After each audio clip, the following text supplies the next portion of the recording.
Hi guys, welcome to our channel mister Sisindri. Bigg Boss Telugu season 8లో తొలి elimination పూర్తి అయ్యింది.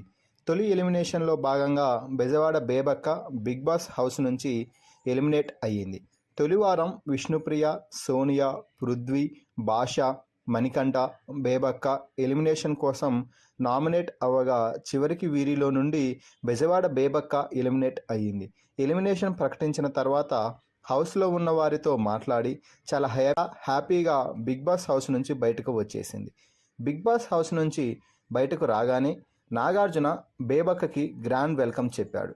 ఆ తర్వాత బిగ్ బాస్ స్టేజ్ మీద నుండి మన టీవీ ద్వారా బిగ్ బాస్ హౌస్లో ఉన్నటువంటి కంటెస్టెంట్స్తో మాట్లాడింది బేబక్క. ఈ తరుణంలో బేబక్క మణికంఠతో కాసేపు మాట్లాడింది. అయితే మణికంఠతో మాట్లాడింది కాసేపే అయినా చాలా విలువైన సలహాలు, సూచనలు ఇచ్చింది. మణికంఠ, నువ్వు ఎమోషనల్ అవ్వడంలో తప్పు లేదు, కానీ ఈ హౌస్లో ఎమోషన్స్కి తావులేదు. నీ గేమ్ ఎలా ఆడుతున్నావు అన్నదే ఇక్కడ ముఖ్యం. నువ్వు ఎమోషనల్ అయితే నిన్ను మరింత కృంగిపోయేలా మాట్లాడతారు చాలామంది. కాబట్టి నువ్వు నీ పర్సనల్ లైఫ్ గురించి ఆలోచించే సమయంలో నీ పక్కన ఎవరూ లేకుండా చూసుకో. అందరూ ఉన్న సమయంలో వారితో సరదాగా ఉండు. అస్సలు ఎమోషనల్ అవ్వకు. నీకున్న బుర్రకి ఈ హౌస్లో నీ జర్నీ చాలా ఈజీగా సాగిపోతుంది. ఓవర్ థింకింగ్ వద్దు. నీ గేమ్ ప్లాన్ కూడా అందరికీ ముందే చెప్పేస్తున్నావు. అలా చెప్పకూడదు మణికంఠ.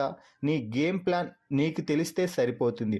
ఎమోషనల్ అవ్వకపోతే టాప్ 5లో ఖచ్చితంగా ఉంటావు. నీకు నేను ఉన్న ఒక అక్కలా అంటూ మద్దతుగా నిలిచింది బేబక్క.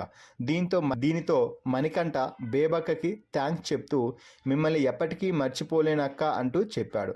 మొత్తంగా బిగ్ బాస్ స్టేజ్ మీద నుండి మణికంఠతో బేబక్క మాట్లాడిన ఈ మాటలపై మీ అభిప్రాయాన్ని కామెంట్స్ రూపంలో తెలపండి.